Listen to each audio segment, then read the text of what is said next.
Hello, global gardeners, and welcome to another edition of Your Gardening Week, where we get together every Monday and talk gardening. Today we're going to do a little bit of a focus on how you can choose the best plants for your garden. And of course, we'll be answering questions from all of you, along with our wonderful moderators, Jay and Heidi. I want to say bonsoir to Jean-Pierre in Belgium and aloha to Mojo Palms in a rainy Hawaii and Maui, along with Earthly Spaces where it's raining in the Netherlands. So we actually have some pretty warm, hot weather here. We may even be setting record temperatures for heat here in Colorado over the next week. So crazy weather all over the planet, and we're all encountering it as gardeners. Great to have you here today. Nice to see everyone checking in. We have the Super Coupon and Gardening Lady. Good morning to you as well. Lori in Green in New Hampshire. We've got Frank just down the road in Pueblo. Bobby Wilson is checking in. It's so nice to see everybody here today. I hope you've had a great gardening week, because as the weather is so crazy, some of us who thought our gardening season might have been over are actually able to get outside and do some more as the weather's improving. And I know some of the rest of you that had a late fall are now experiencing some of those cold conditions. So whatever your weather is, get out there and garden. I've been conversing with some viewers in Australia who are just about to enter their summer period, and they're getting into the planting of their plants like tomatoes. So it's one of those things when we think about gardening, and I often say this, as a global gardening audience, it's helpful to actually think beyond our own garden as to what others are doing in other places of the world. Because when it's rainy for us or snowy for us and we're cooped up inside and we can't get out and garden, well, you can think about those on the other side of the planet who are gardening right now, and they're going through everything that you went through 6 months before. So I think that's just one of those awesome thoughts as global gardeners that we can focus on. Good morning to Pat. Planted garlic in October, but with the unseasonably warm temps, Pat's just down the road in Colorado too, some have begun to sprout. What action, if any, should I take? Great question. And I know this is happening to quite a few people, at least in the United States, because we've had some warm temperatures after the garlic went in the ground. So garlic is a very hardy plant. And when it sprouts, those sprouts can handle cold temperatures. And so like here in Colorado, where during the day, we're at about 70 degrees right now. That's 21 Celsius. But then at night, it falls down to at or below freezing. And so we have this roller coaster of temperatures right now. The garlic can handle it. Those sprouts, however, can be damaged if the temperatures drop well below freezing, which is what we can expect in probably just a couple weeks. One of the best things you can do with garlic, and I did a video about this just a few weeks ago, is mulch it. And so I usually put a couple inches of mulch after I've planted my garlic. But if it sprouts, I add more mulch. Mulch to cover all of that growth, all those little sprouts. When it's nice and warm outside, you can let the plants have some of the warmth, the sun, so that they can develop a little bit more with photosynthesis. But when you see those cold temperatures returning, just add some more mulch to cover that green growth. And this is one of the great advantages of mulch, is it acts as an insulator. So if those sprouts were exposed to the open air and our temperatures drop down to 0 degrees Fahrenheit, that's about minus 18 Celsius, that can cause some serious damage to those leaves of the garlic. But if you put a mulch around those same leaves, it now becomes an insulator. You've got all the air pockets of the mulch that are insulating the plant, and the temperature around that plant really isn't much below the freezing. because that insulation helps keep the air temperature around that plant much warmer. And so that's really the best way to deal with the sprouting of garlic or any other type of plants that you've put in and they've started growing into conditions you know can kill them. Just heap mulch on top of them. You'll see this recommended a lot for strawberries, for fruit bushes, for tender herbs. If you cover them loosely with a light mulch, that can really help them survive some of those harsh weather conditions that we know are coming. And then as spring approaches, go ahead and remove any of that mulch so that growth can be exposed to the sun, the soil can warm up, and then those plants should bounce back. You do run the likelihood with garlic that the bulbs will be a little bit smaller if they sprout in autumn because they've already used up some of their energy for those sprouts. But it shouldn't be enough to kill the plant. That extra insulation can make a big difference. And there's Jay right on top of things. There's the link to that video I did about mulching garlic. So I appreciate Jay that so much. Mayday Garden, good morning to you. In my raised beds in Arizona, I had some marconi, jalapeno, and bell peppers still producing. Should I look the other way and chop them down to refurbish the soil to start fall veggies? And so in Arizona, you have a few options because the weather is still warm enough to keep growing these plants. But if you saw the video that I just did this last week on the Persephone period, where the daylight hours in the northern hemisphere are diminishing, and so the plants can stay alive, but they're really not going to be growing much more or producing much more. And so in the case of these plants, as long as they're still producing, I would say go ahead and keep harvesting and keep the plants alive. But you're going to see at some point that production is going to slow down and there aren't going to be new flowers and new fruit developing on that plant over the winter, even though you've got the warm enough conditions, I'm assuming, in Arizona to handle that. And so look at your calendar of gardening activities. And if you have time, then sure, by all means, get into those beds, start amending your soil, start prepping those beds for spring. This is one of those tendencies, and I am very guilty of this, that gardeners really try to eke out that last little bit of production from plants. And so we'll have a pepper plant, for instance, that has some peppers on them, and we're waiting for them to change color, to mature, to reach the point that we want to either eat them or use the seeds from them. And we wait and we wait and we wait because we're wanting every single fruit from that plant. Well, at some point, particularly in the winter months, the plant is going to slow down, and it might make more sense if you've got the time to go ahead and pull out the plants, refurbish the soil, get started for the other veggies that you can start growing here very soon as the day lengths start increasing, and you can still take advantage of the warm weather. So for me, I did that relatively early because we had some cold temperatures, but my temperatures have improved. I could still be growing right now in the warmth that we're having, but it wouldn't be as productive as some of the other activities that I've already done, like renovating the beds, putting the organic matter into the soil, mulching, getting things ready for spring when the weather does improve in my area. So it depends on how much work you want to do and the timing. But yeah, I might suggest go ahead and start looking at the soil. Give your soil an extra month or two for that life to develop rather than trying to eke out the very last harvest of those plants that you're growing right now. Okay, let's see what else we have. Shamim is asking, can I cut the garlic sprout as I use greens to eat? Oh, sure, absolutely.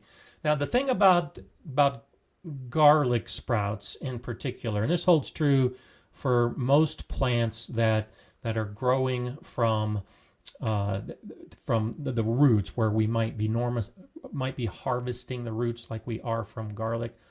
The energy from that root is going into the plant, and then that plant is going to be producing the energy that goes back into the root to enlarge it so that we harvest it. So like in the case of garlic, we're planting a clove. The energy from that clove grows the plant, and then once the plant gets big, it sends the energy back into that clove to develop into a full-size bulb.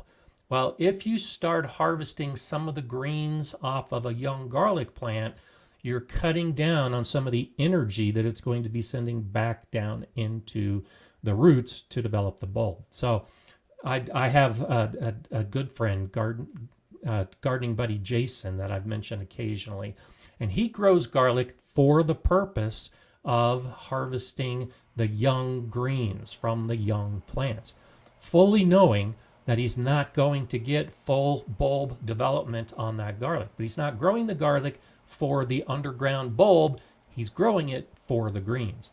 If you're growing garlic for the purpose of the bulb, then I would suggest to not harvest many of the greens and instead let the plant grow. Do a combination. If you've got enough garlic, grow some of the garlic for the bulbs, where you let all of the green grow, and kind of like a green onion, you can harvest the green part of the garlic and use it in cooking. So yes, either one, but you usually can't get both. You can't harvest a lot of greens and get big bulbs. So you will need to make a decision as to why you're growing your garlic and what you're hoping to get from it. Mage Grey Wolf, good morning to you. I made a veggie soup for Thanksgiving from the stuff I grew. Didn't realize how much I've learned about gardening until I started talking to my family. That's awesome. That's absolutely awesome. Yeah, it's so nice to actually, I've talked about this recently in the live streams, so nice to actually use the produce that you're growing for those family meals. And I think that's just an awesome opportunity. I'm glad you were able to take advantage of it. Agatha Velvet, great suggestion. I grow garlic chives as well for the same reason. And so thank you for bringing this up. Chives and garlic and onions are all part of the allium family. They're related. Their flavors are similar but different. And so I grow regular chives and I grow garlic chives. And garlic chives have a slight garlicky flavor. And if you eat the greens of a garlic plant and you eat the greens of a garlic chives, you'll see that there's a similarity. They both have that garlicky flavor. I think chives has a little more pronounced oniony flavor to it, but great suggestion.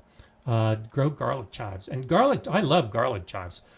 In fact, the garlic chives that I'm growing, I think I've had that plant for at least 10 or 15 years, if not more. It's a perennial. It'll come back every year. It'll spread. And so over the years, I just divide my garlic chive plants along with the chive plants and put them in different areas of my garden so that I've got chives everywhere, and to include the garlic chives. And their flowers are beautiful. So if you've never done this, Agatha Velvet, I would suggest try this as well. You can eat the flowers. So let some of your chive plants go to flower and then harvest the flowers. And they have a nice little purple flower to them. And you can eat the flowers. And so I've done that particularly for kids. It's a great way to get them to be excited about gardening, is harvest the chive flowers and then sprinkle those flowers on a salad, and it's delicious. It adds that chive or garlic flavor, depending on which that you're growing, to the salad. And so, yeah, wonderful plant to grow. Absolutely wonderful plant to go. And thank you for that suggestion. CMDR Sloma, hello from Belfast in Northern Ireland. So nice to see you this evening for you, late afternoon, I guess. So it's so nice that you're here. This is such a great place to get all of the gardeners together. Yeah, and there's Agatha saying, thanks for the reminder to eat the flowers. At the Galileo School Garden, that was one of the main reasons I grew chives, was in many areas of the garden had the chives with the flowers. And when the students would come out, they were open and free to eat any of those flowers they wanted to. And there were some of the students that loved the chive flowers. And so it's really a great way to get everything in your garden to the point that the kids want to participate. And I'll talk a little bit more about that a little bit later. And I agree, Llama Llama, the bees just absolutely love those flowers, and that's another reason I like to grow them. And so and that's a good point. The color of the flower will be different as to the type, just like basil. I think I mentioned this in one of the videos I did this last year.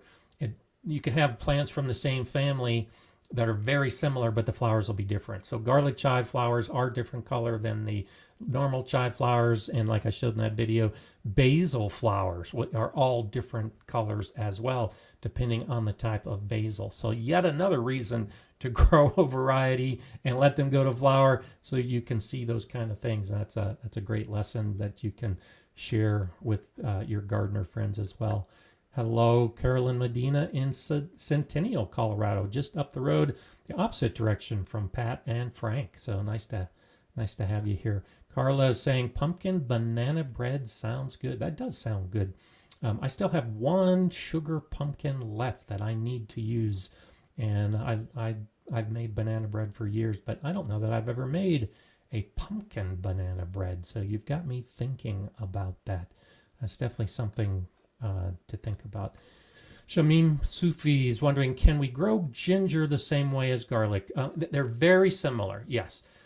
The primary difference is the climate and the temperatures that you have in winter. So garlic needs cold temperatures for the clove to turn into a bulb.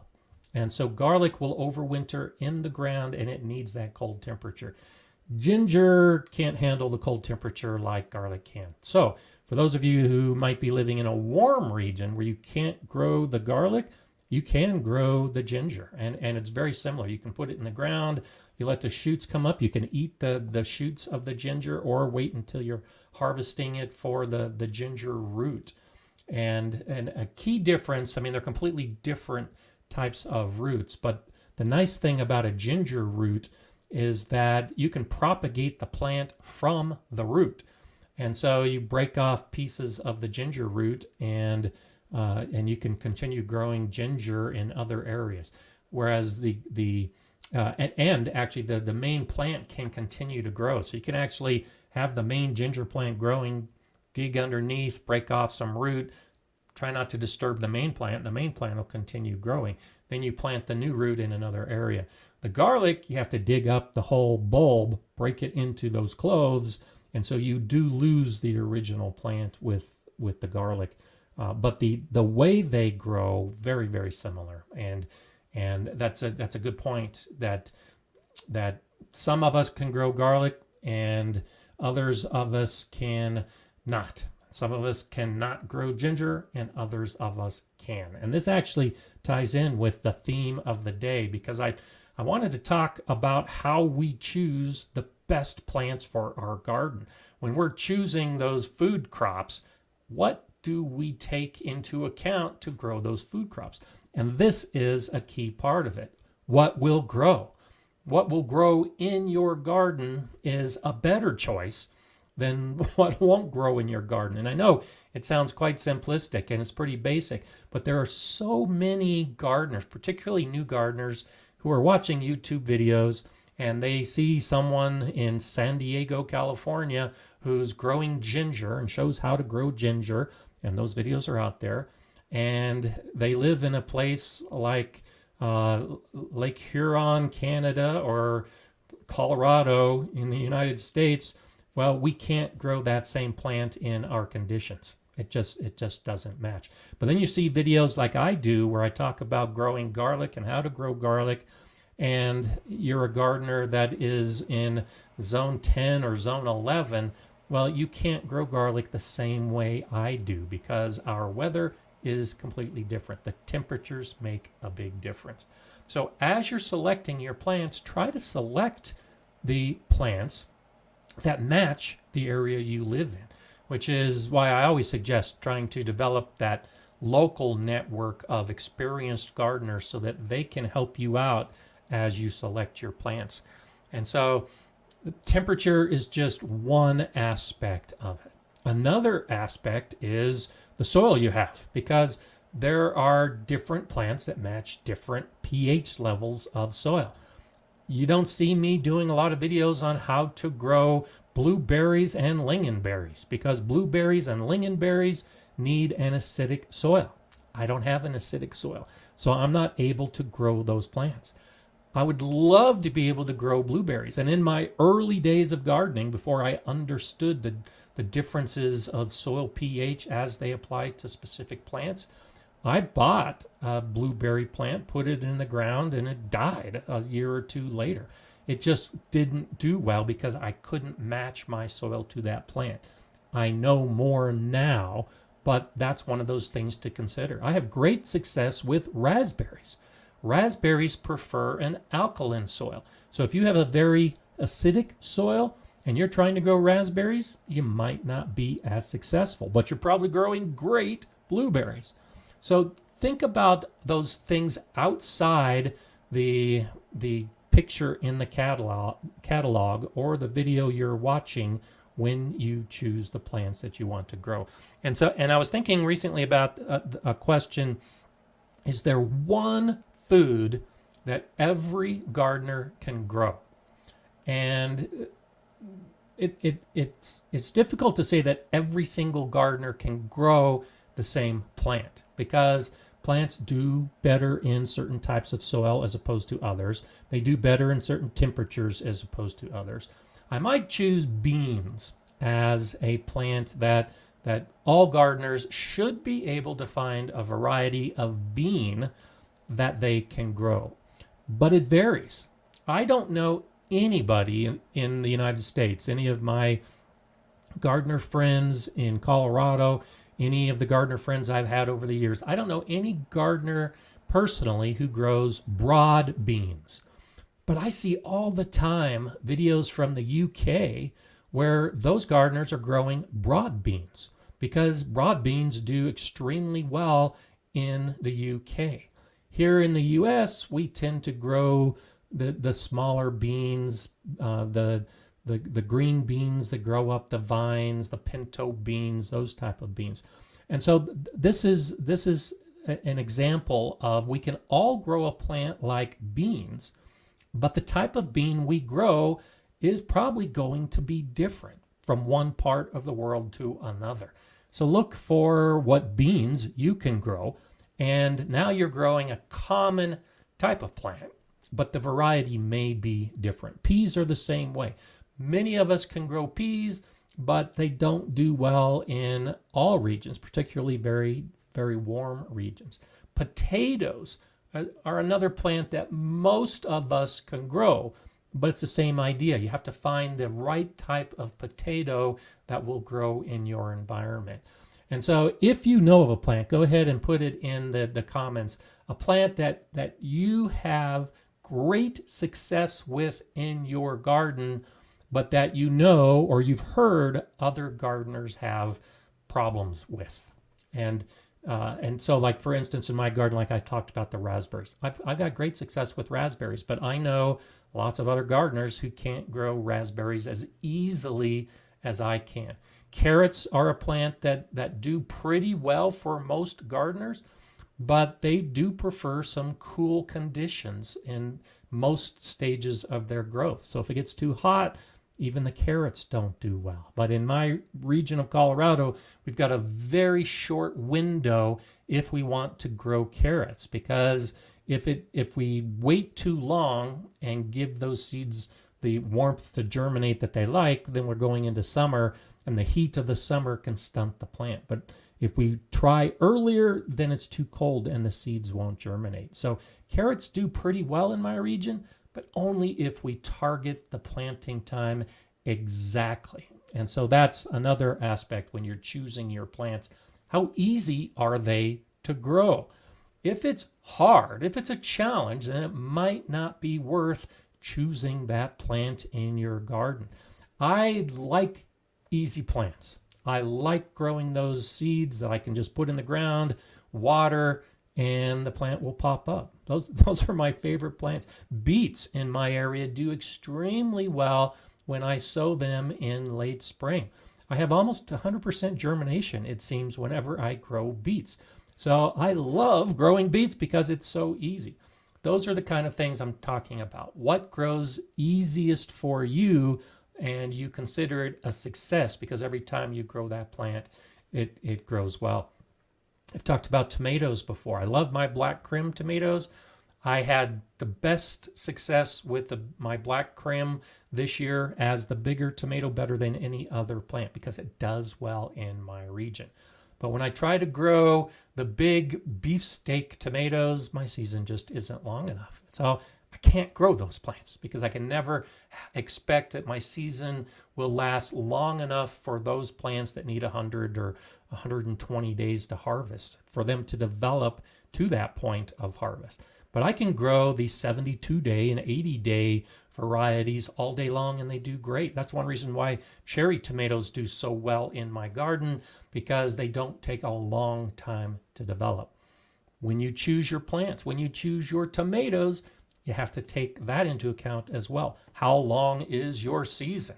Is the season going to be long enough to get to the harvest? A couple weeks back, we were talking about gourds, loofah gourds specifically. I can grow loofah gourds, but it's a challenge. I have to get it exactly right. Start the plants ahead of time, put them in the ground, assuming that the soil has warmed up, and then hope that I don't get an early freeze. Then I can grow loofah gourds. If you're living in Arizona or nice warm regions of the world, growing gourds is probably a no-brainer. You put those seeds in the ground, they pop up, and you'll have great success. So these are some of the considerations. I'll talk about more here in just a couple of minutes. Let's go ahead and see what else we have. Oh, I see Simplified Gardening checking on. Hi, Tony. It's always nice to see you here. Tony has the Simplified Gardening channel, and it's always one of my favorite places to visit. And as I talk about the UK and some of the differences that we have growing, it's Tony's videos. And don't worry about being late there, mate. It's Tony's videos that give me a lot of insight as to how gardeners in the UK, specifically in Wales, are growing their plants, which are going to be different than some of the plants that I'm growing. Tony has great success, and I look forward to seeing some of these videos, Tony. I know we've chatted a little bit via email, but Tony is a master at growing big plants, like record-setting harvests, the type of plants that are just so big it's crazy. And you can see some of his videos. He did a video this year on rhubarb and just how big the rhubarb plants are. Tony's growing some amazingly big plants. Well, it takes a lot of extra effort, and it helps to know what you're doing like Tony does. But this is what I'm talking about. Rhubarb is an almost indestructible plant in many regions, and I grow rhubarb, but even if I try hard, I don't know that I can get the size of a rhubarb plant that Tony can get, because our seasons are completely different and our moisture levels naturally are completely different. Even our sun levels are different because we're at different latitudes. So these are the kind of things. We can grow the same plant. I'm not going to try to be growing any record-setting plants just because I know it's not going to happen in my region. But I can be happy with a big harvest and with that big fruit and those big vegetables. So take those kind of things into consideration when you're choosing your plants. What are you trying to get? Now, Tony is trying to develop the specific plants to get that size. And to do that, you have to really focus on the seeds. I tried growing some giant pumpkins this year. I've had minimal success in the past. But to grow giant pumpkins, you need giant pumpkin seed. You can't just plant a jack-o'-lantern pumpkin seed and give it a lot of fertilizer and give it a lot of water and expect that you're going to get a 300-pound pumpkin. It doesn't work that way. To grow a 300-pound pumpkin, you need seed that can grow a 300-pound pumpkin, and it's totally different. So these are also considerations as you're choosing what is the best plant for you. You have to recognize that just because your practices within gardening are perfect if the seed wasn't the right kind of seed, then you're not going to necessarily get the harvest that you're looking for, the type of plant that you're looking for. And it comes down to the genetics, the varieties, where you get your seed. Those are a lot of important considerations when you're deciding what kind of plants you're going to be growing. Simplified gardening is saying good gardeners grow and work with the land and microclimates they have. Absolutely. And that's a good way to state the message I'm trying to pass on. You got to figure out how your garden grows and then grow that way. Now, as you're picking out those plants that you want to grow, some of the other considerations that I like to encourage is to grow what you want. Don't necessarily be led by those gardeners around you or gardeners that you're watching on YouTube who say you should grow these plants. I watched a video recently from a very big channel that says, I think the title's like 10 plants every gardener should grow. And sure, great idea. And there's some good suggestions on that list. But some of the plants on that list I can't grow because my garden won't support growing those specific plants. So this is where the knowledge and the learning comes in, because just some famous YouTube gardener tells you you should grow this plant does not mean that you should grow that plant. Instead, I suggest you find out about those plants that others are suggesting you should grow, and then find out if they can be grown in your area.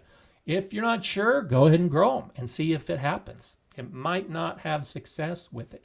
If you find out that, yes, it is something that you can grow in your garden, then go for it because you want to choose that plant, not because someone else tells you that you should choose your plant. And I've said this many times as well. I grow for a number of different reasons. I grow my black crim tomatoes because I just absolutely love growing black crim tomatoes. I grow the rainbow Swiss chard just because of the way it looks in the garden. I don't eat all of the chard that I grow. I give a lot of it away. A lot ends up in the compost pile. But I love the color of that Swiss chard in my garden. That's why I'm growing it, because it adds variety to my beds, and it just brings a smile to my heart as I walk through the garden and I see the red and the yellow and the purple and the white chard, and it brings back memories of when I exposed kids to chard at the school. That's why I grow it. So for me, it's a wonderful plant. It's not because I want to harvest, but because it does well, and because I want to grow it. There are other plants I try to grow. I tried growing okra again this year. Just got a handful of okra to harvest. I'll probably still try it again. I don't particularly like the taste of okra. I do use it when I make gumbo, but I grow okra just to see if I can finally have a season with a good okra harvest. So I choose that to grow because it's a challenge. And I like having a challenge every now and then. But I grow other plants like radishes because they are so easy and because I can just go out and harvest some, bring some back to the kitchen, slice them up and throw them into a salad. A salad made with the spinach and the lettuce and the kale that I'm also growing. So bring these considerations into your selection process for your plants. I probably, of all the plants I grow, eat the most of those salad greens. So I grow the most of the salad greens. I have a smattering of all other kinds of plants in my garden, but for the most part, in my beds, I'm growing salad green type of plants because those are the ones that I'll eat most often. Eating and choosing what you're growing is one of those wonderful things that we have as gardeners that we can do. And I think I probably grew 5 or 6 different varieties of lettuce this year, and there's some that I like the taste of, some that were new that I wasn't so thrilled about. The red speckled lettuce is my favorite. I just love the red speckled lettuce to throw into a salad and mix with all the rest. So I'll continue to grow those type of plants as well. So bring that into your decision tree as you're choosing your plants. Yankee Sister, always nice to have you here on Monday. So happy to be here as well. Moderators are on point. Enjoy your day, Yankee Sister. Enjoy your week. This is just so wonderful. Thank you for that super chat contribution. It's always nice to have you here. As I say every week, you really do make my week, and so I appreciate you being here because it is always a nice way to start my gardening week as well. Okay, let's see. Urban Chicken Mama says, I grow veggies just for my chickens. Great idea. Absolutely great idea. And I completely agree. I've done this in the past. I don't have the chickens now, but I completely agree. Some of those plants that like kale, for instance, it's loaded with the nutrients that you can give your chickens, and all that comes back to you through their egg.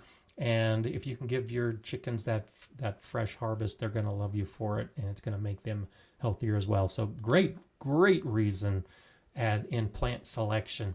And I've talked about this before, and it's sure chickens and the animals in your area are a great choice. I've grown plants in the past for my family. Plants that I wouldn't necessarily eat the harvest of because my diet wasn't as diverse, but that my family loved, like my pickled green beans. So have a reason for the plants that you're choosing in your garden, right? Sure, you can be random and you can just buy a seed packet and put it in the ground. But if you have a reason for growing the plant, I think you tend to give that plant more attention because you're growing it for your chickens, or you're growing it for your family, or you're growing it as a challenge, or you're growing it for your own dinner that night. If you have a reason to grow a plant, you tend to be out in the garden a little bit more focused on that. If you're just growing random plants, it becomes really easy to just act randomly in the garden. And I haven't watered it, I'll get to it. I haven't weeded around that plant, maybe I'll get to it. That's kind of what I'm talking about. The plants that have a purpose are more likely to have success in your garden than those plants that you put in without a specific purpose. So Rufia75 is wondering, why do people say don't transplant beans, yet market garden farmers will grow green bean seedlings and transplant into their fields? So there are a number of plants, beans among them, that don't transplant well. You can still transplant them, but if you disturb their roots, if you stress the plant, it takes a while for that plant to recover. And particularly in beans, you might get a stunted plant if you don't transplant it perfectly with most of the varieties we're growing. But there are a lot of varieties of different types of plants, particularly with the market gardeners, that they're growing a variety that can handle transplanting. It might be a tougher plant, and they've been doing it longer, so they know what they're doing, and they're less likely to stress the plant during that transplant process. I see this all the time in those UK videos I watch. Here in the US, you don't see people talk about transplanting peas or transplanting beans or transplanting corn. There's a lot of those kind of plants here in the States that we don't transplant because for most of us, we can put seed in the ground and our season is long enough for that seed to grow, develop a plant, and then harvest. But there are a lot of other areas in the UK with a completely different growing season that some of those plants do require starting early indoors and then transplanting for that plant to grow and have the success that some of us in other parts of the world can get by just putting the seed in the ground. So the variety, the type of plant does make a difference, and the experience level does make a difference. And for beans, you could definitely try transplanting beans yourself, but that falls into the category here in the US where it's just as fast to put a seed in the ground and let it grow. They grow so quickly in the warmth here in the States in most areas that you really don't need that 1 or 2 week head start by doing the seedlings.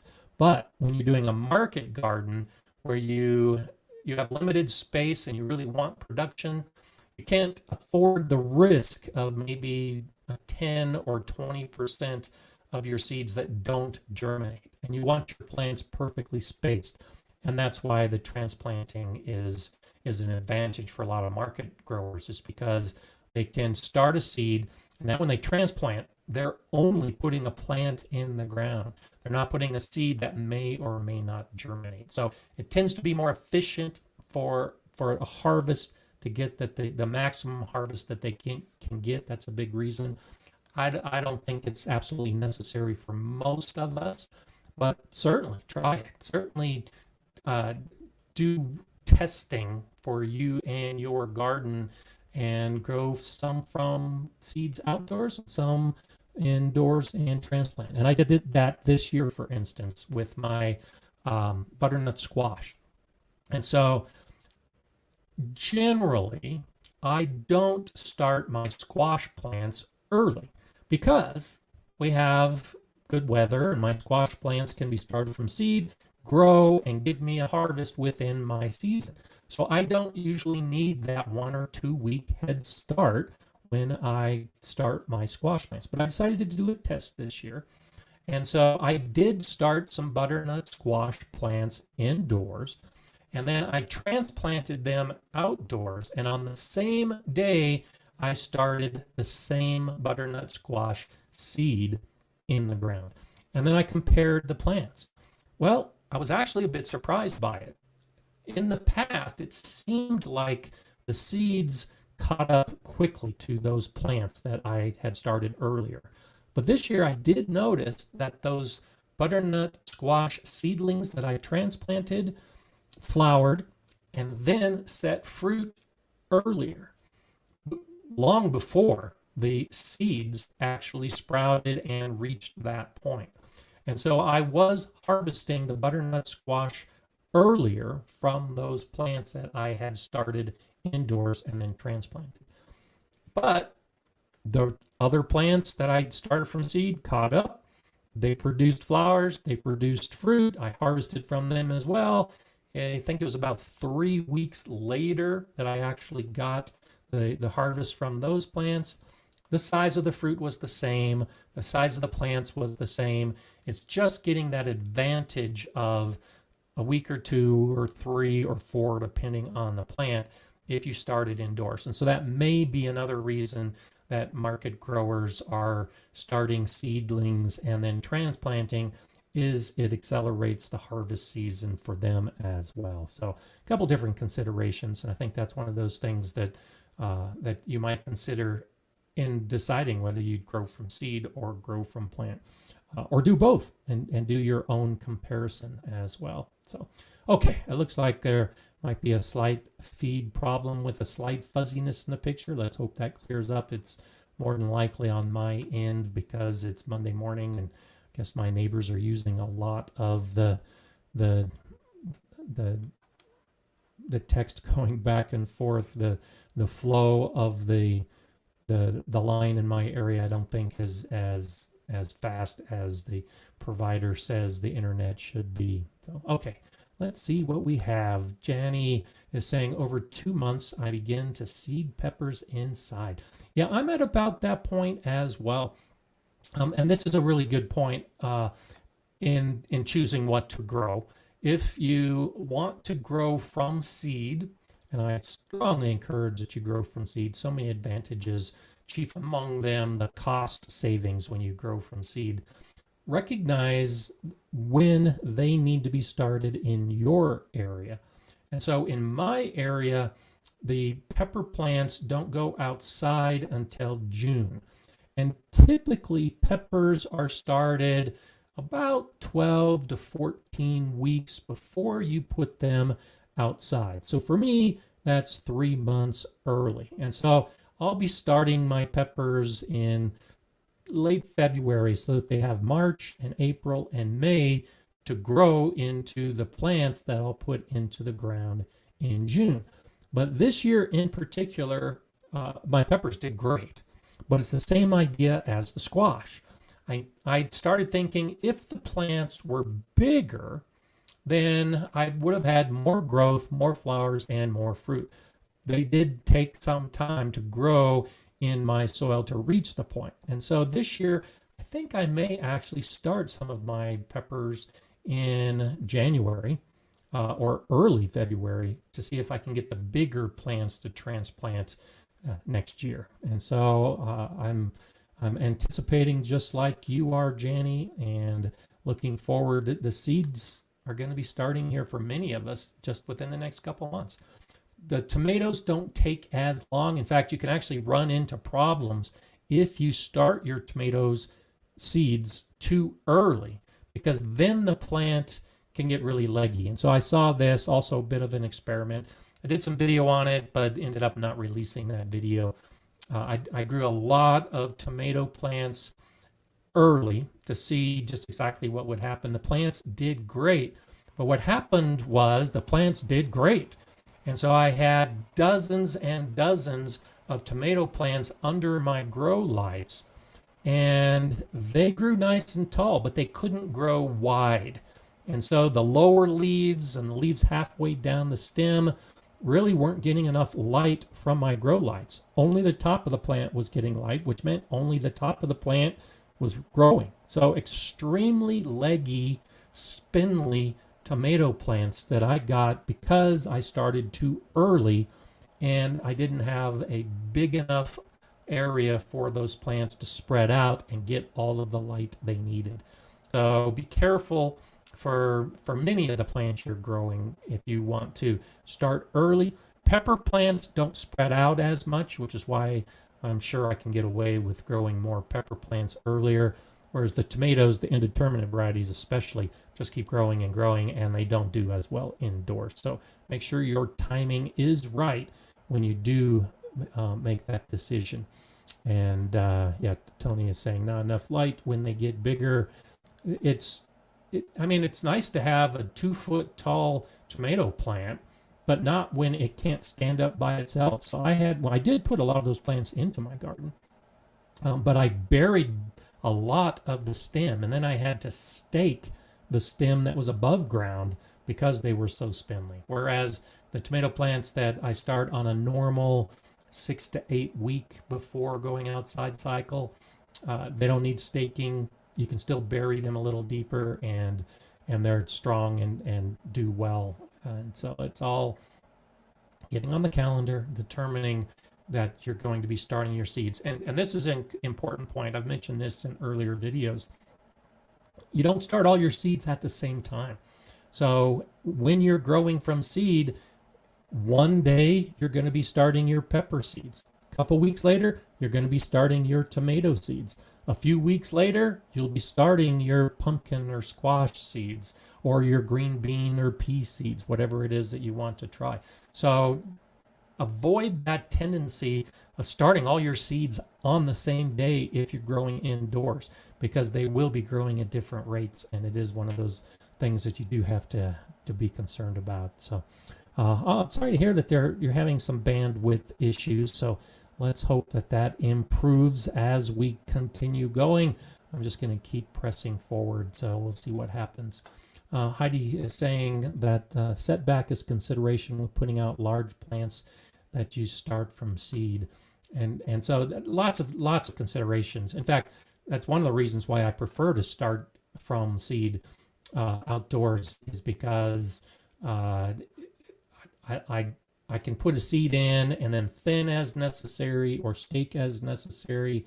And when you're putting out large plants that you start from seed, there are different considerations. So that could be an advantage or a disadvantage depending on how you like to do your gardening. Okay, let's see. Yeah, there are some things, Tony, saying that you can change the setting on the video. So underneath, you can play around a little bit underneath the video. I apologize for any bandwidth issues that we're having here, but you can change the setting underneath as to whether you're seeing it in standard definition or high definition, and that may make a bit of a difference as well. Belinda saying, I made that mistake this year as a second-year gardener and had lots of peppers and tomato plants. And so it's a good lesson, Belinda, as you found out that if you are having the tomato plants that are too big or the pepper plants that are too small, hopefully in the next year, it's one of those things that you can recover from and learn. Rick is saying, I had a crop of Japanese pumpkin. My neighbors and friends loved them. They said the taste was fantastic compared to supermarket or fruit shops. I haven't grown Japanese pumpkins, but that's a wonderful idea. And if other people are telling you your plants are great, that's another reason to choose to grow those plants again. Janie says it's true. This year in May was very cold, and the plants had to wait till the first half of June. Plants were very tall, and that's exactly what happened to me. I started my tomatoes a little bit early with the intent of putting them out in May, and then my May was just too cold. The soil temperature wasn't warm enough, and I had to wait till June. So they ended up being indoors a couple weeks longer than they needed to be, and I couldn't plant some of those tomato plants actually because they were so tall and leggy, and I had intended on giving a lot of those plants away to others to grow, and I just didn't feel comfortable giving those plants away because they were too tall and leggy. So let's hope this year that both Belinda and I can have a more successful year, and that our weather cooperates in May so that we can put those in the ground. Let's go ahead, and I just want to show this a picture of my garden this morning. Even though it's supposed to get extremely warm today, my garden has been frozen. The plants right here, these are my popcorn plants that I grew this year. Did pretty well, had some good success, got some good ears of popcorn. Had Kiri and my granddaughters over a few weeks ago, and we attempted to pop up that popcorn, and it didn't pop up that well. So I'll be trying again growing popcorn this year. I'm not sure if it was the variety. I think it could have been some of the weather issues that we had over the course of the year, and the size of the kernels were smaller than I expected. So I'll be giving popcorn another try. I had mentioned a year or so ago that I was going to be growing popcorn and hoping to do a video about growing popcorn, but because the actual pop didn't turn out well, I'll wait until I can get that whole cycle and show you how to pop the corn that you're growing. But as you can see, all those stalks are dead because it's been so cold in nights and occasional days here in Colorado. But Mala loves to grab a stalk of corn and drag it around the yard. So I'm not sure if she's helping me clean up or if she's adding more to my cleanup, but that's one reason why I've left those stalks in place, because she actually has fun playing in those stalks. But I'll be cleaning them up pretty soon. It's one of those things that I'm not going to be growing corn in that area again, because I think when I had the hail cloth over this area, that impacted how much sun the corn was getting. And so that hail cloth was cutting down, I think, enough of the sun that I didn't get the full development of the ears. I got great germination on the ears. They were pollinating just fine. I just don't think the growth was as good. So I'm going to try growing my popcorn in another area that I'll leave exposed to full sun. I won't put hailcloth over it, and see if I can get bigger ears. And this, I'm always saying, try to learn from what happened in your garden and then make changes as necessary. That's what I'm doing with my popcorn next year, is to move it to another area to see if it'll do better. And hopefully it will. So I'll let you know if it does. And then we'll go from there. Oh, thanks, Jay. GreenStalk's having Cyber Monday sales, plus the Gardener Scott discount if you use that. Yeah, GreenStalk, I really like the folks at GreenStalk, and I was just thinking about this today. I'm actually hoping to make a trip to, on my way to see my son in Louisiana, to swing through Tennessee, which is where the GreenStalk folks are, and tour their plant and maybe do a video about that. So I've got that on my tentative list this spring, is to go visit the folks at GreenStalk and see if we can get a tour of the factory, and I'll show you that if we can make that happen. It's a great product, and the strawberries that I've mentioned in a recent video are doing great. So I've already done some filming. I'll show you this. I've got a video I'm planning on talking about strawberries in spring. And so the footage I'm doing now is one that I'll show in springtime. But all of the strawberry plants that are in the ground right now are all starting to go dormant. The leaves are fading, turning brown. But because I'm using the cover over my GreenStalk, all of those strawberry plants are actually nice and green and still growing quite well. And so it's actually kind of nice to see some really beautiful strawberry plants growing in my GreenStalk. But I do cover it at night and then uncover it during the day with my cold temperatures. And you can see all that stuff in that video I did recently talking about winterizing the GreenStalk. And yeah, they're having some great sales this week. And so definitely take advantage of that. And I think the big sale they're having that I mentioned recently in a post ends today.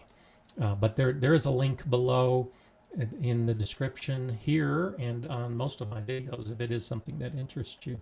Colorado Bird Nerd, nice to see you here on this Monday in 5As. The garden's been put to sleep. I'm experimenting with arrow gardens for winter. Nice. Cherry tomatoes almost ready. Have kale and herbs in the other. That's fantastic. That's a nice way to keep that bug alive, to keep growing and have success with it. So I'm so glad to hear that. Thank you so much for that super chat. Always nice to have you here. 5A's a little bit colder than I am in 5B, and it can definitely be a challenge at this time of year. Even though we have these warm temperatures that are skewing the records, it's still one of those things that we do have to realize it's winter, or well, not officially on the calendar, but it's winter for us, and many of us have put our gardens to bed. Even the bed I've still got kale growing, but I think either this week or next week, taking advantage of the good weather, kind of like we were talking about earlier, if you've got the time and it works for you to clean out your beds and they're not producing like you were expecting, go ahead and clean them up. And that's the way my bed is, where I've got some chard and kale and Brussels sprouts that still haven't developed yet. And so rather than hoping that I might get some Brussels sprouts, the wiser decision is just go ahead and clean out that bed. Take that material, put it into the compost pile to give it a final turn before we enter winter, and then amend that soil, mulch it, get it ready for spring so that it's all ready to plant when I put those transplants or seeds in the ground in spring. So I'll be doing some of that, but I'm not doing a lot of growing indoors. I am thinking about starting some perennial plants and herbs here pretty soon. I don't know if you know this, but when you go to a nursery to buy a perennial plant in spring or early summer, a lot of those plants were started many months before, because the growers want you to be growing a plant that's flowering and it's looking good and you know what it looks like. Well, particularly for perennial plants, it takes months and months for those plants to reach that point where they're flowering. And so you can do the same thing. You can grow perennials from seed under lights indoors and then put them outside when they're flowering. You just need to start many, many months early. And so November, getting into December, can be a good time to do that. Start growing some of your plants and annuals as well. I've done this with petunias and pansies, where you start them months early so that they are flowering when you put them outside. Just like you'd go to a nursery and buy a big flat of petunias, well, you can do the same thing in your own grow area and put out the annuals that are flowering in your pots or around your garden beds as you might normally do. So don't wait and buy full-size plants. Start now with seeds and get a jump start on that season. And growing indoors in the winter and having those plants growing, especially if they start blooming when you still have snow on the ground outside, it really warms a gardener's heart.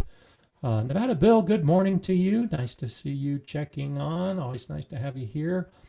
Shandy's saying hydroponics and aquaponics are two different things, however. Absolutely. So hydroponics is they're similar. So hydroponics is growing a plant in water, and in that water medium, you have all of the nutrients that are being provided. And so hydroponics uses pumps as you're circulating that water, and then you have to infuse that water with the nutrients. In aquaponics, generally you add another component to it, and that component is often fish. And so you have fish in the water, and the fish waste is adding a lot of those nutrients. And so we actually had a small aquaponics set up in our 42-foot dome greenhouse at the Galileo Garden. We had a 1,500-gallon tank. The water was there to help moderate the temperature within the greenhouse, but we had goldfish, big goldfish that were growing in that tank. And I would use that water to water the plants in the garden. So I didn't have pumps. It was all manual, but the concept is the same. In aquaponics, like in hydroponics, typically there's a pump to help flow all of that water, that nutrient-rich water through the plants. But you could do the same thing in a pond or just a big tank. If you have a space with fish, you're creating an aquaponics system, and you can use that water to water the other plants in your garden, or you can grow water plants, or you can grow. We grew lettuce and a lot of salad crops that were floating on the top of the tank without adding extra nutrients other than the fish that were in that tank. So a nice area. I don't have the hydroponic or aquaponic set up right now. I may do that at some point, and if I do, of course, this is one of those things that I'll do videos about, but I'm not there at this point. So Coastal Gardens Northwest says I use the water for my fish tank filters to feed my plants. Great idea. There's lots of nutrients that can come from the fish. So if you've got aquariums and you are cleaning out your aquariums, or you're pumping out the wastewater in your aquariums, yeah, don't throw it away. Save it for your plants, or pour it onto your compost pile, because it can give a nice boost of nitrogen-rich material to your compost pile, which is another great way to use that fish waste from your aquarium. So great idea. Eric says he's doing indoor aquaponics, mostly just herbs, too hot here for lettuce. Good for you. It's one of those extra kind of things, and I'm always talking about experimenting and trying extra things. Aquaponics and hydroponics will raise your ability to whole new levels. And this is one of those things, because it's so different, because hydroponics and aquaponics are so much different than just putting a seed in earth and growing it.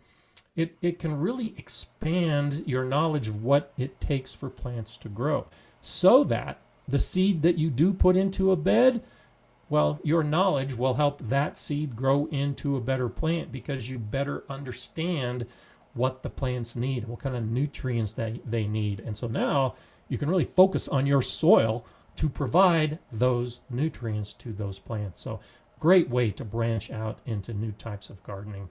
And it all comes together to develop your knowledge.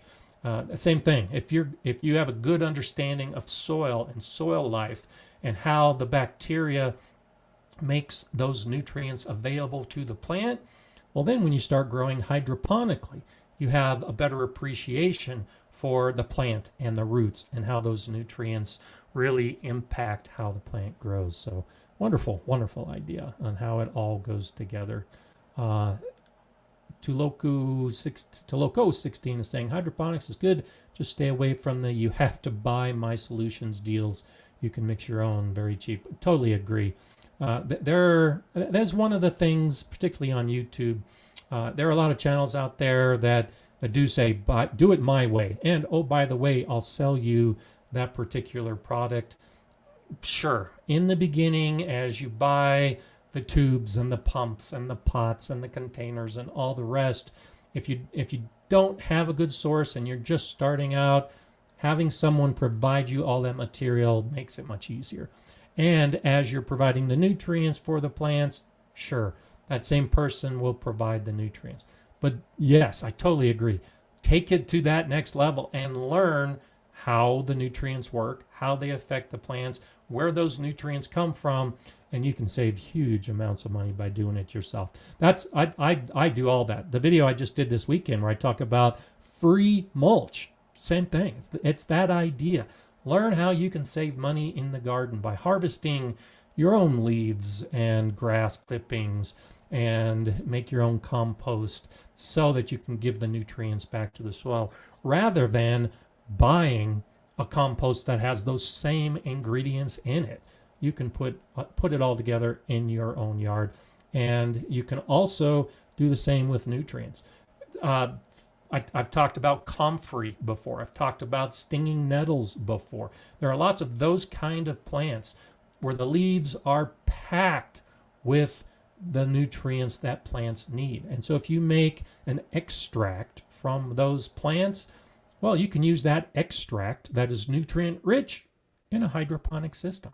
So you grow the plants that are providing the nutrients to the other plants that you're growing in a hydroponic system. There's all kinds of ways that you can really have a complete closed loop within your own garden where you're growing the plants to provide the nutrients for other plants, and then those other plants are providing you with food.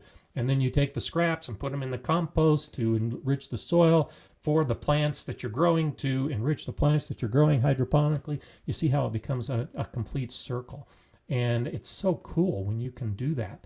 Not only does it save money, but I just think it's fantastic that you can figure out how to put all those pieces together and have an efficient operation. So I'm always striving to close that loop. I don't have the animals. That is one of those things, particularly if you really get into homesteading and permaculture and developing a closed loop system like that, you really should have some animals in the mix, be they goats or cows or chickens or alpacas, whatever. Having an animal in that loop really can have advantages as well. But you don't have to have animals. You can do the whole thing in a plant-based system. So, spread your wings a little bit in the gardening world if you're not thinking in that way, and see how you can start growing more plants to benefit other plants. Even if it's not hydroponics, you can still grow plants to benefit other plants by making an extract for the nutrients or putting them in the compost pile or using them as a mulch. There are just so many ways that plants can work well together. So I think it's a nice way to just really learn more about plants and the earth and how everything fits together. I just really benefit personally from being able to do that. Colin Crimshaw saying nettles make amazing pancakes, like spicy spinach. Interesting. I've never heard that before.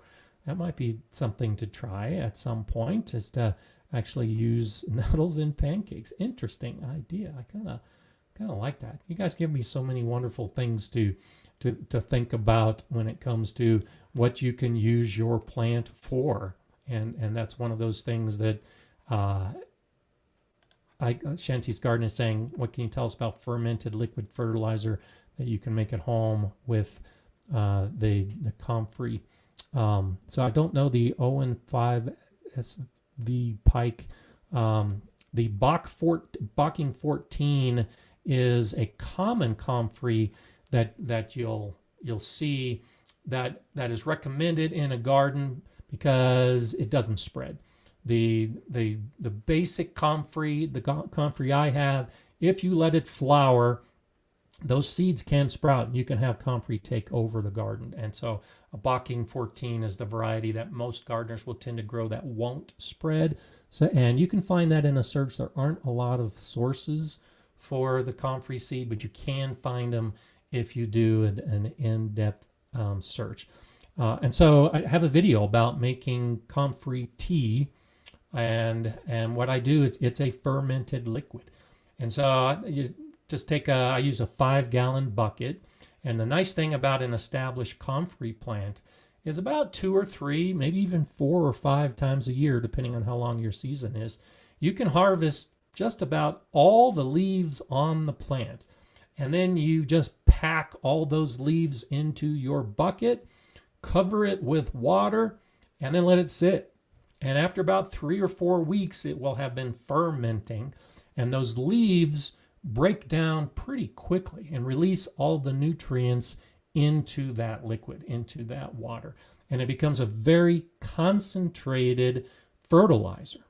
Because one of the things that's so great about Comfrey is that it extracts, I want to say 14 or 15 different types of minerals and nutrients from the soil that now go into the leaves. So when you make this fermented concoction, all of those nutrients now are released from those leaves as they ferment and as they break down. And it's now in that liquid. You take out the leaves after a month or so, and then I'd throw them in the compost pile to continue decomposing and adding more nutrients. But that liquid, which is packed with nutrients, can actually be a little strong. So it's usually recommended, and what I typically do is dilute it to about 10 to 1.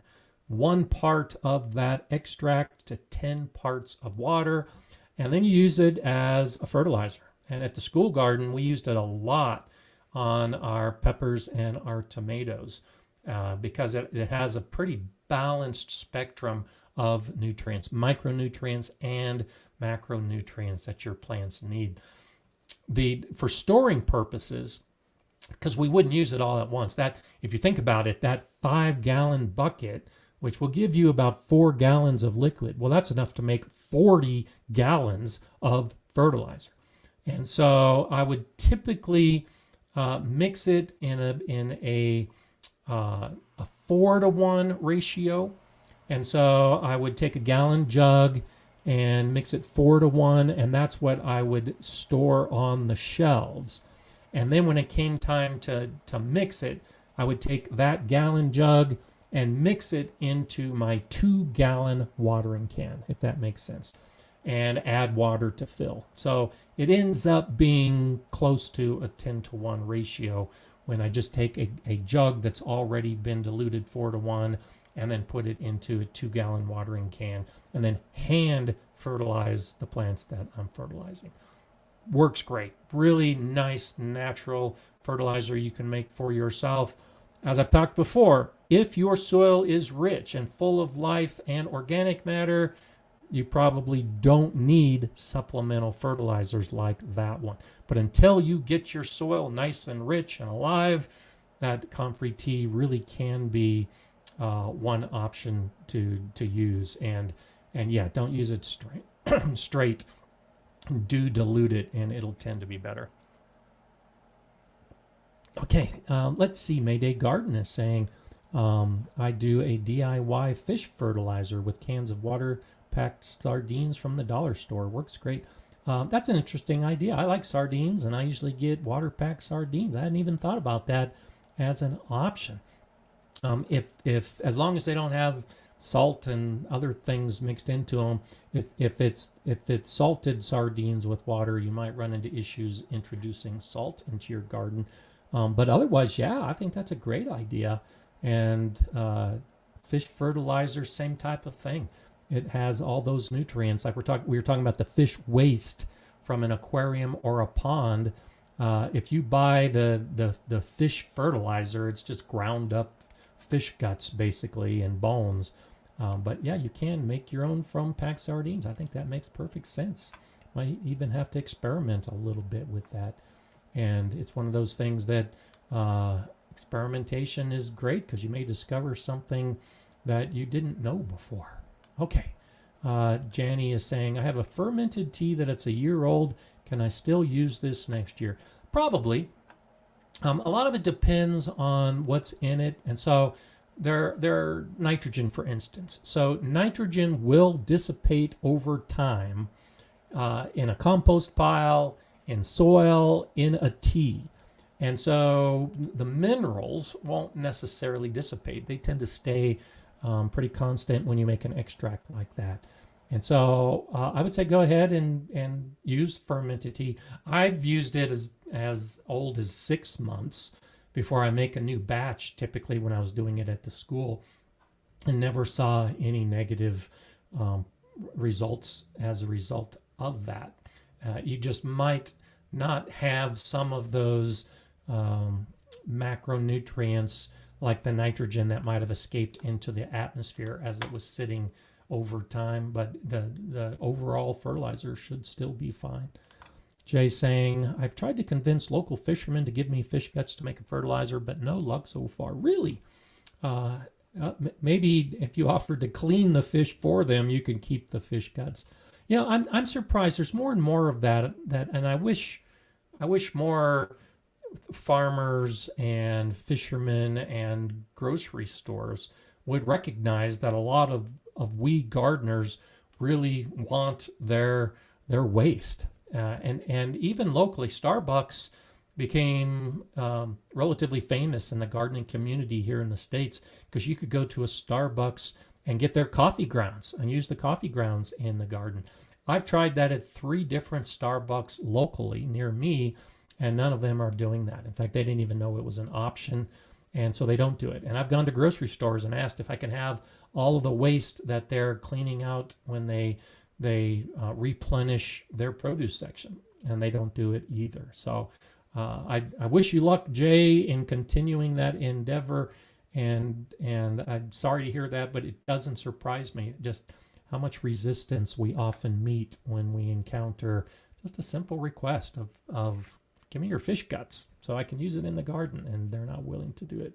So Priscilla saying, I make my fertilizer tea with alfalfa pellets, fish emulsion, and kelp.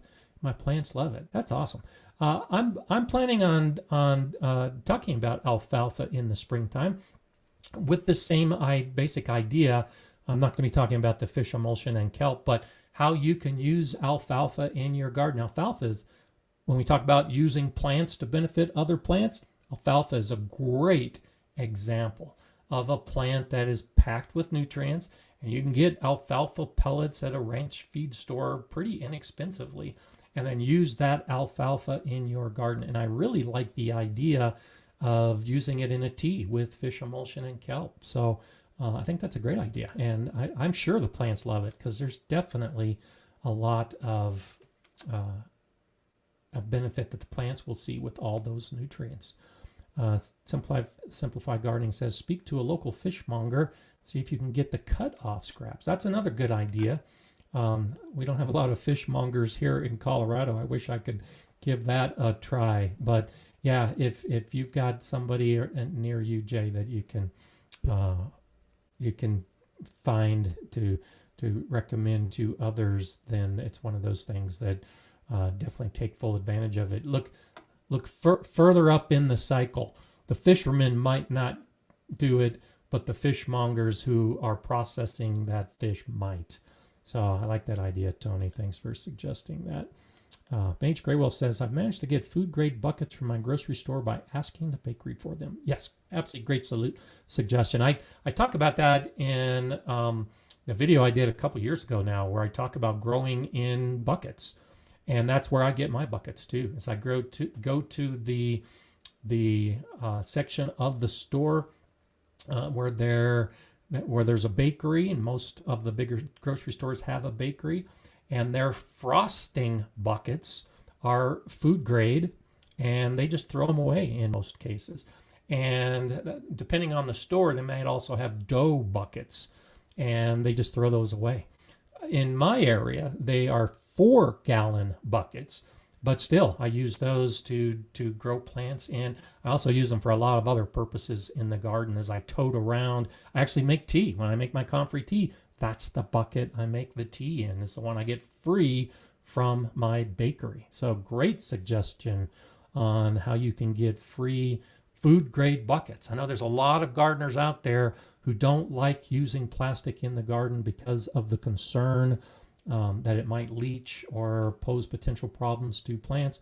Well, food-grade buckets should be safe as far as that concern is, and you can use them and get them for free. I did have, again, the resistance idea of what the stores don't want to support. I've gotten free buckets from stores for years, and last year I went to a store and asked for their buckets, and they wanted to charge me.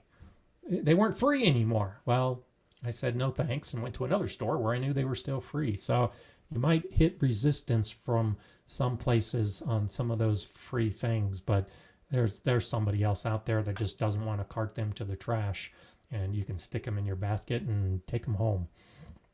Okay, let's see what we have. Yeah, Heidi says Agro Thrive is made from fish waste. Yeah, look at the ingredients. There's a lot of stuff that is made from fish waste. There are some potting soils out there. If you read the ingredient list, you'll see that they use some fish products, dried fish products, in potting soil. And so fish is probably more prevalent in gardening than you might think. You just have to look for it. Janny makes a fermented tea from nettles and horsetail. There you go. And as I've mentioned before, I actually didn't do it this year because I wanted my plants to get fully established in the new bed. But that's why I'm growing nettles, is not for pancakes, but for the purpose of using them in an extract and to pour around my plants and add in areas where I know my soil is poor. Use some of these Comfrey teas and nettle teas. And I don't have the horsetails, but that's a great option as well to help get some of that. Bettina says, collected free cardboard from a local dollar store, nicely bundled, waiting for recycling to pick up. Store was happy to get it gone. Awesome. Another great idea. Cardboard has a lot of uses in the garden as well. And go ahead, and rather than spending it online and have it shipped to you and then use the boxes that way, yeah. Avoid the buying online and just go to the dollar store to get your cardboard. I think that's a great idea, especially as we start trying to find ways to save money in the garden. That's why I did the free mulch video this week. It's always nice to get free products every opportunity, and it just takes a little searching, sometimes asking questions of a stranger, and you'd be surprised at what you can find for free. I talked recently about joining a garden club and setting up a network, and one of the women in the gardening club raises alpacas and has truckloads of alpaca manure that she's anxious to give away. And all you have to do is just ask, and she'll give you all the alpaca manure you want. And many farmers and ranchers will do the same thing. You might have to shovel it up, but they're more than willing to give you the manure or the cardboard or whatever the waste product happens to be that person has. So just ask the question. That's one way that you can save money along the way. And so wanted to go ahead, and as we approach the heart of the holiday season, with all the different holidays that are yet to come for many of us, I encourage you, as you're thinking about if you are in a gift-giving mood, and if you're not, I suggest get in a gift-giving mood, to give the gift of gardening. So often we have people around us that think of us as gardeners, and they themselves don't necessarily have any inkling of ever becoming a gardener. Well, it could be as simple as a pack of seeds or maybe a book. I know that most of us, especially those of us that have been gardening for a long time, have a pretty expansive library of gardening books. The kind of books that we bought to teach ourselves about gardening. And a lot of those books are pretty basic books. I've got a ton of those kind of books. The books on how to do this and how to do that, how to plant, how to save seeds, those kind of things that at the time I didn't know how to do very well. So I bought a book. Well, now I know how to do all that stuff, but I still have the book. And the book just sits on my shelf and I don't read it because I know all that stuff. Well, take that book off your shelf and give it to somebody. Give it to a neighbor, give it to a grandkid, give it to a school. Give it to someone who will take that book and read it and become a gardener. Often it's as simple as that. If you're saving your seeds or you have extra seed packets that you know you're not going to use, give them away. Give them to others who might benefit from them. There are many libraries that have seed libraries. It's a book library, but they have a corner set aside where people can check out seeds. Well, go ahead and donate to the seed library some of the seeds you have that you know you're not going to use. And somebody else might catch the bug. Somebody else might become a gardener for life because you gave them that gift of gardening. Tools. I know that I benefited from this years and years ago from a gardener who gave me a tool that I didn't have that made my gardening easier. As you progress in your gardening world, you buy more and more tools, and you end up with duplicates or triplicates of some of those tools. Well, give one of those tools to a young gardener you might know who is struggling and doesn't have that tool. As we get into this holiday gift-giving season, don't buy things that really don't mean much. Go ahead and give that gift from the heart, that gift from you that really does mean something. Something that really can have an impact on someone else's life. And I think gardening is a perfect way to do that. It could be, and I'm trying to do this more and more, and will be doing this more and more with my granddaughters as they get older and they begin to understand more. I'm already doing it with my kids, and I think they appreciate it, is to give the gift of your gardening knowledge. If you don't have the tool or the book or the seeds or any other aspect of your garden to give away, you can always give away your time and your knowledge to someone who might be able to benefit from it. So I love when my grandkids come to the garden and I can share what I'm doing in the garden and how I'm doing it. But it's been subtle at this point. I'm looking forward to the days when I can have them in my garden with me just sharing my words of wisdom and then showing them hands-on opportunities to develop their gardening life. These are all gifts that we can give. And it's easy during the holiday season to think about giving these gifts. And if you start during the holiday season, then it becomes just part of your gardening persona. And you continue to give these same gifts year round. And that's what I really think the goal should be. Start now if you're not already doing it. But then don't stop once the holidays are over. Don't stop once the official gift giving season is over. Keep giving. Keep donating. Keep providing your time and energy and knowledge to keep the gift of gardening going. And this is definitely one of those gifts that keeps giving because gardeners pay it forward. When I get a tool or a book or seeds from someone in the past, well, it makes me want to just pass that on to someone else. And hopefully that someone else will pass it on in the years to come. So imagine how much gardening can spread even more around the world if we all had this basic mindset of sharing the gift of gardening on a daily basis, as often as we can. That's why I'm here on Mondays. That's why I make these videos.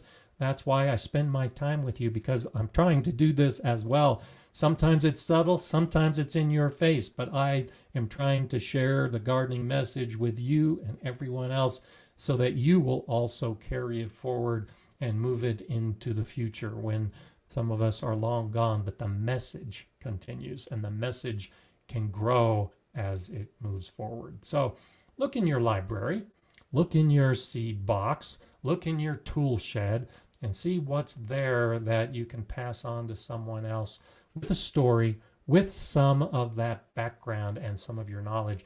And this is definitely one of those instances where you will feel better as the giver than they often feel as the recipient, because you know you're giving something that really can make a difference in someone else's life. So there you have it.